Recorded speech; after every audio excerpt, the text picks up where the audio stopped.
శ్రీకృష్ణ పరబ్రహ్మణే నమః. నిన్నటి పారాయణంలో మనం గోపకాంతలతో కృష్ణుడు ఒక్కొక్క గోపికకి ఒక్కొక్క కృష్ణుడై రాసక్రీడ ఆడుతున్నాడు. ఇంతలోనే కొంతమంది గోపకాంతలు చూసి వీణలు మీడుతున్నారు, కొంతమంది మృదంగధ్వని చేస్తున్నారు. వాళ్ళ నడుములు కదిలిపోతున్నాయి, చిరునవ్వులు నవ్వుతున్నారు. వేసుకున్న హారములన్నీ పెనవేసుకుపోయాయి, వెంట్రుకలన్నీ కదిలిపోతున్నాయి, చెవులకు పెట్టుకున్న ఆభరణములు కదిలిపోతున్నాయి, ఒంటికి చెమట పట్టేసింది. ఇదంతా యోగ విద్యలో ఆత్మానుభవమును పొందే ముందు అష్టాంగ సిద్ధి జరుగుతుంటే లోపల నుంచే పుట్టే విపరీతమైన స్వేదం. వినబడే మురళీనాదములు, వీణలు పలుకుతున్నట్టుగా వినబడేటటువంటి ధ్వనులు, ఇవన్నీ ఆత్మానందమును పొందే ముందు అష్టాంగ యోగ సిద్ధిలో సాధకుడు పొందే అనుభవములు. వాటిని రాసలీల అంతర్గతంగా వ్యాస భగవానుడు ఏది వాక్కుతో చెప్పడం కుదరదో దానిని తీసుకువచ్చి ఇంత గొప్ప రాసలీలగా వర్ణించి చూపిస్తున్నాడు. కాబట్టి గోపగాంతలందరూ కూడా కృష్ణుడితో కలిసి రాసలీలానందమును పొందుతున్నారు. జీవులు సంసార సుఖమును పొందుతుంటే ఎవరూ చప్పట్లు కొట్టరు, ఎవరూ పొంగిపోరు. అది పశు ప్రవర్తన, దానికి ఎవరూ పొంగిపోనక్కర్లేదు. కానీ మోక్షం పొందుతున్న వారిని చూసి ఇన్ని జన్మల తర్వాత ఈశ్వరునితో ఐక్యమవుతున్నారని దేవతలంతా పొంగిపోతున్నారు. ఈ దేవతలు ఎవరు? దేవతలు ఈ శరీరంలోనే ఉంటారు. ఒక్కొక్క అవయవం దగ్గర ఒక్కొక్క దేవత ఉంటుంది. కాలు మీద కాలు వేసుకుని రుద్దుకుని కాలు కడుక్కోవడం దరిద్రం రావడానికి ప్రధాన కారణమని పెద్దలు చెబుతూ ఉంటారు. అలా ఎవరు కడుక్కుంటారో వాళ్ళ ఇంట్లో దరిద్రం కూర్చుంటుంది. కాబట్టి బయటకు వెళ్ళొచ్చిన తర్వాత మనం కాళ్ళు కడుక్కునేటప్పుడు ఓ కాలు మీద ఓ కాలేసి చాలామంది రుద్దుకుంటూ ఉంటారు. కాబట్టి ఇప్పటి నుంచైనా ఇంకా అలా రుద్దుకోవడం మానేసి మామూలుగా కాళ్ళు కడుక్కోవడం చేసుకోండి. కాలు మీద కాలు వేసి రుద్దుకోకూడదు. దేవతలు పాదములను పట్టి ఉంటారు. అందుకే మనం ఎవరినైనా నమస్కరించినప్పుడు వాళ్ళ పాదాలకి వంగి నమస్కారం చేస్తాం. వాళ్ళ ఉపాసనా బలం పాదాలలో ఉండే నాడులను బట్టి ఉంటుంది. అందుకనే పాదాలకు నమస్కారం చేస్తారు తప్ప ఉపన్యాసం చెప్పే నోటి దగ్గరికి వచ్చి నోటికి నమస్కారం పెట్టరు.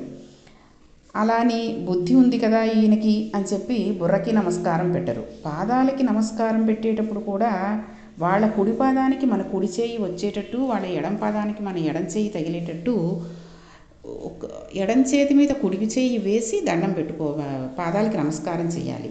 అది ఏమవుతుందంటే లేకపోతే ఎడం చేతితో వాళ్ళ కుడి పాదం పుట్టుకున్నట్టు అవుతుంది. కాబట్టి మనం నమస్కారం చేసేటప్పుడు వాళ్ళ పాదాలు వాళ్ళ ఎదురుగుండా ఉన్నప్పుడు మనం ఎదురుగుండా ఉంటాం కదండి. అప్పుడు వాళ్ళ కుడి మన ఎడమ వాళ్ళ కుడి అవుతుంది. కాబట్టి మన కుడి చేతిని ఎడం చేతి పైన వేసి క్రాస్గా అప్పుడు వాళ్ళ పాదాలు, అప్పుడు ఏమవుతుందంటే వాళ్ళ కుడి పాదం మన కుడి చెయ్యి, వాళ్ళ ఎడం పాదం మన ఎడం చెయ్యి పట్టుకోవడానికి అవుతుంది. కాబట్టి ఉపాసనా బలం అంతా పాదముల యందే ఉండే నాడుల యందు కేంద్రీకృతమై ఉంటుంది. ఇది శాస్త్రం చెప్పింది. అందుకనే పాదాలకు నమస్కరిస్తారు. వంగడంలో వ్యక్తి వినయం ప్రదర్శితమవుతుంది. అంత పైకి నిలబడే తల క్రిందకు వంగుతుంది. అన్నిటికన్నా ప్రపంచంలో గొప్ప పుణ్యం లక్ష్మి కలగడానికి హేతువేదో తెలుసా అండి? శిరస్సు వంగడంలోనే లక్ష్మి వస్తుంది. వినయవంతుడిని లక్ష్మి ఆశ్రయిస్తుంది. కాలు మీద కాలు వేసి రుద్దినట్లయితే దేవతలను అవమానం చేసినట్టు అవుతుంది. అందుకే కాళ్ళు కూడా ఊపకూడదు అని చెప్తూ ఉంటారు పెద్దవాళ్ళు. కాళ్ళు ఊపుతూ ఉంటే కాళ్ళలో ఉండే దేవతలు ఉంటారు కదండి, వాళ్ళు విదిలేసి వెళ్ళిపోతూ ఉంటారు. చాలామంది కాలు మీద కాలు వేసేసుకుని కూర్చోవడం, ఎవరైనా పెద్దవాళ్ళు ఉన్నారా లేదా అని కూడా చూసుకోకుండా కాలు మీద కాలు వేసుకోవడం, అదీ కాక కాళ్ళు తెగ ఊపేస్తూ మాట్లాడడం, కూర్చుని అలాంటివి మంచం మీద కూర్చుని కాళ్ళు ఊపేస్తూ ఉండడం చేస్తూ ఉంటారు.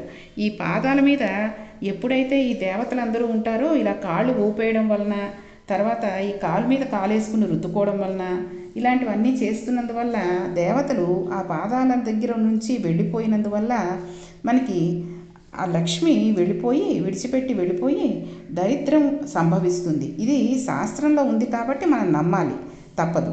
కాబట్టి దేవతలందరూ కూడా ఈ శరీరంలో ఉన్నారు. అందుకనే దీనిని ఋతుమంతము అంటారు. ఇందులో ఉండి సత్యాన్ని తెలుసుకుంటున్నాడు. ఇన్నాళ్ళకి ఈ శరీరం పనికొచ్చింది, దీనితో బ్రహ్మమును తెలుసుకున్నాడు, బ్రహ్మమును పొందాడు అని దీనిని ఆవహించిన దేవతలు ఆనందపడుతూ ఉంటారట మనం చేసే పనులను బట్టి. లోపల ఉండే భావపరంపరలన్నీ అణిగిపోయి, వాసనలన్నీ అణిగిపోయి, కేవలం తాను ఆత్మస్వరూపిగా నిలబడిపోయి ఇంద్రియములన్నీ పనిచేయడం మానివేసి సమాధి యందు లోపల ఉన్న జ్యోతి స్వరూపం ఏదో అదే తానుగా ఉండిపోతూ ఉంటాడు భగవంతుడు. అలా ఉండిపోయినప్పుడు జీవి అపరిమితమైన ఆనందాన్ని పొందేస్తాడు. ఈ ఆనందం చేత ఈ శరీరం పోషించబడుతూ ఉంటుంది. ఇప్పుడు తినడం కానీ తాగడం కానీ ఉండవు. ఈ ఆనందాన్ని ఈ శరీరం కాపాడుతూ ఉండడం వలన బ్రతికి ఉంటాడు. అలా ఆనందమగ్నుడైపోయి ఉండిపోతాడు. అలా ఉండిపోయిన సమాధి స్థితిని వర్ణన చేస్తున్నారు మహర్షి ఇక్కడ. ఇది గోపకాంతలు కృష్ణుడితో కలిసి అనుభవించిన రాసలీల. కాబట్టి గోపకాంతలందరూ కూడా ఇటువంటి సమాధి స్థితిని పొంది ఉండిపోయారు. యమున ఒడ్డున రాసలీల జరిగింది. వాళ్ళకి పట్టిన చెమటను పోగొట్టడానికి, వాళ్ళు పొందుతున్న ఆనందంలో శరీరములకు పట్టిన బడలికలను తీర్చడానికి యమునా నది నుండి చల్లటి గాలులు వీచాయి. ఆ చల్లటి గాలుల చేత వారు బహిర్ముఖులయ్యారు. వాళ్ళకి ఒక చిన్న భావన లోపల వచ్చింది. ఇది ఒక గమ్మత్తైన భావన. దీనిని పట్టుకోవడం చాలా కష్టం. నేను ఆత్మదర్శనాన్ని పొందాను అని ప్రతి గోపిక అనుకుంది. ఆత్మదర్శనం పొందిన తర్వాత మళ్ళీ ఈ నేను ఎక్కడి నుంచి వచ్చింది? ఆత్మగా ఉన్నాను అనాలి. అంతేగాని నేను ఆత్మదర్శనం పొందాను అనుకుంటే మళ్ళీ జారుడు మెట్లు ఎక్కినట్టే లెక్క అవుతుంది. బహిర్ముఖులు అవగానే మళ్ళీ జారుడు మెట్టు మీద కూర్చున్నారు. అప్పుడు వారందరూ మేమందరం కృష్ణుడితో ఆనందం అనుభవిస్తున్నాము అన్నారు. వారు అలా అని అనడంతోనే కృష్ణుడు అదృశ్యమైపోయాడు. అంటే వారు తపస్సులో కూర్చున్నప్పుడు సమాధి స్థితి యందు కుదరడం లేదు.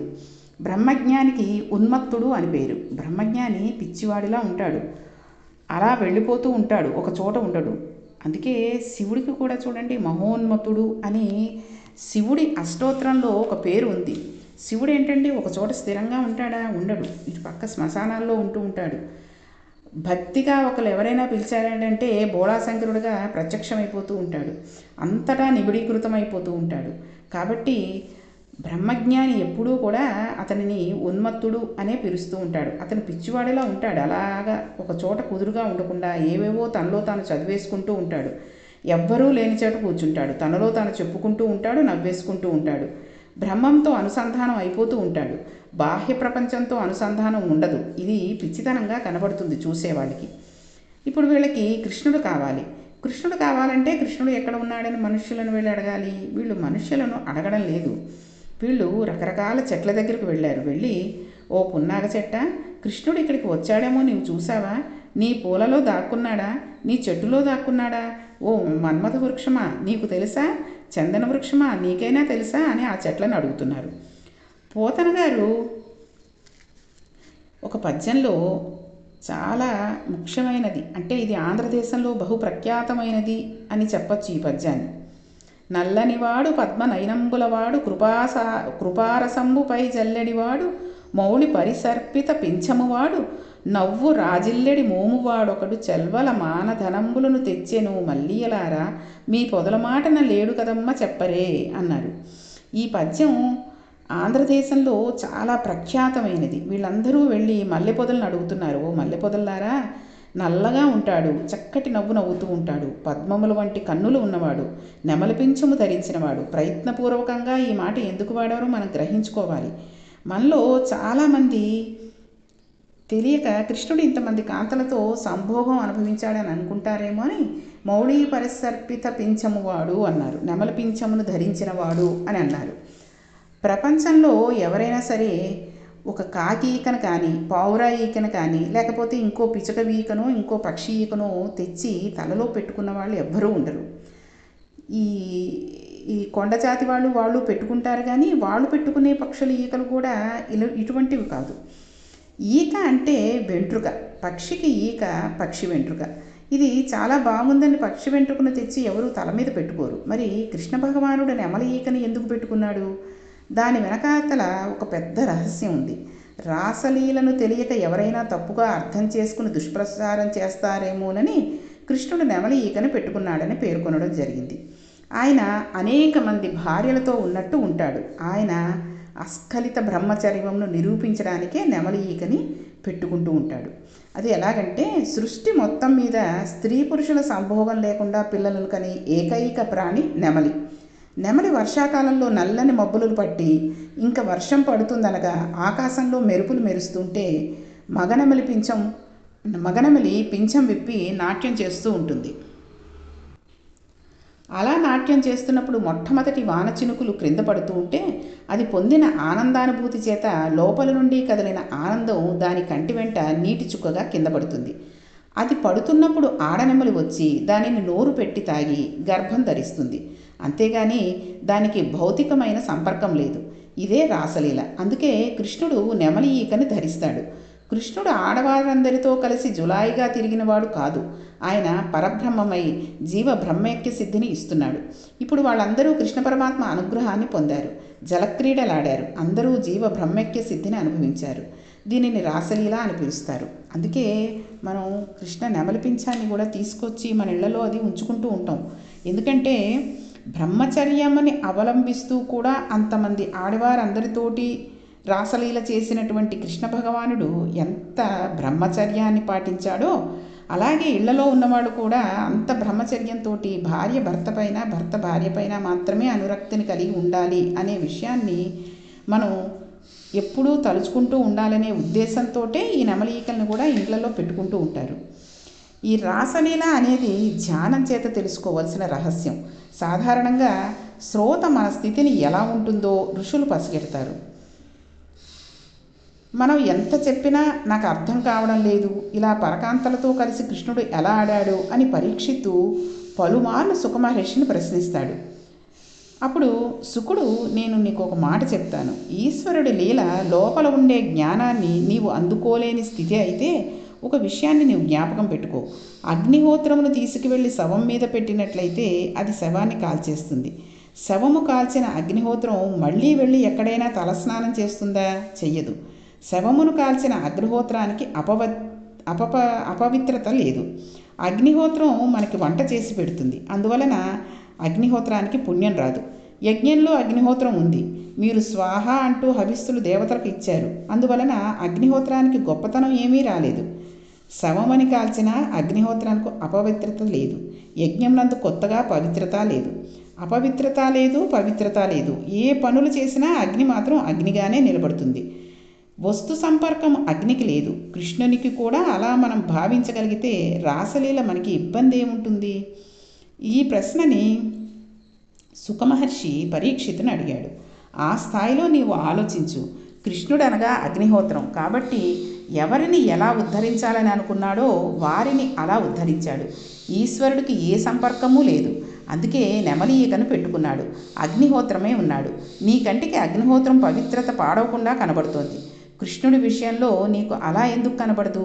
కనబడకపోతే అది నీ దృష్టిలోపం తప్ప కృష్ణదోషం కాదు. నీవు అలా విను, అప్పుడు రాసలీల నిన్ను ఉద్ధరిస్తుంది అని సుఖమహర్షి పరీక్షిత్ మహారాజుకు చెప్పాడు. కాబట్టి మనం కూడా ఇక్కడ అర్థమైంది ఏంటి అంటే, అగ్ని ఎంత పవిత్రంగా ఉంటుందో. అగ్నిలో చూడండి, మన రోడ్ల మీద ఉండే చెత్త కాల్చేస్తూ ఉంటారు, చనిపోయిన జీవాలను వేసి కాల్చేస్తూ ఉంటారు, శవాలను కాల్చేస్తూ ఉంటారు, అలాగే పవిత్రమైన యజ్ఞయాగాదులో చేస్తూ ఉంటారు. చిన్నపిల్లలకి స్నానం చేయించిన తర్వాత దాంట్లోనూ ఆ వేడి పిల్లలకి తగలాలని ఈ కర్పూరం అని, తర్వాత ఇదేమిటిది, ఇవన్నీ వేసి పిల్లలకి ఆ పొగ చూపిస్తూ ఉంటారు. ఇలాంటివన్నీ చేసినప్పటికీ అగ్నిని ఏ విధంగానూ ఎటువంటి గొప్పతనాన్ని పొందదు, అలాని కృషించిపోదు. కాబట్టి అగ్నికి పవిత్రత అపవిత్రత ఏమీ ఉండదు. అలాగే గాలి కూడా చూడండి, చక్కటి మల్లెపూ చెట్టు మీద నుంచి వెళ్ళి మల్లెపూల సుగంధాన్ని ఇస్తుంది. అలాగే ఒక కుళ్ళిపోయిన కుక్క శవం మీద నుంచి వెళ్ళి కుళ్ళిపోయిన వాసనను ఇస్తుంది. అలానే నేను ఇక్కడ మల్లె చెట్టు మీద మంచి వాసన ఇచ్చానని పొంగిపోదు. ఈ కళేబరం మీద నుంచి వెళ్ళాను కాబట్టి ఇటువంటి దుర్గంధాన్ని ఇస్తున్నానని చెప్పి కృషించిపోదు. కాబట్టి ఇవన్నీ కూడా మనకి చెప్పేది ఏంటంటే, ఎటువంటి గర్వాన్ని కూడా మనం కూడా ఉంచుకోకుండా, ఇప్పుడు ఈరోజు 4 డబ్బులు ఉన్నాయి కదా అని గర్వపడిపోయి కన్ను మిన్ను ఆనకుండా ఉండి రేపు డబ్బులు అయిపోయిన తర్వాత ఎటువంటి డబ్బు లేదని దిగులు పడిపోయి కూర్చునకుండా ఎప్పుడూ ఒకేలాగా ఉండాలి అనే విషయాన్ని మనకి ఈ కృష్ణ రాసలీలలో తెలుస్తుంది. కాబట్టి ఈ రాసలీల అంత పరమపావనమైన ఘట్టం. రాసలీల పూర్తయిపోయిన తర్వాత కృష్ణ పరమాత్మ మళ్ళీ బృందావనాన్ని చేరుకుంటాడు. చేరుకున్న తర్వాత ఎటువంటి లీల చేశాడు అనే విషయాన్ని రేపటి పారాయణంలో తెలుసుకుందాం. శ్రీకృష్ణ పరబ్రహ్మణే నమః.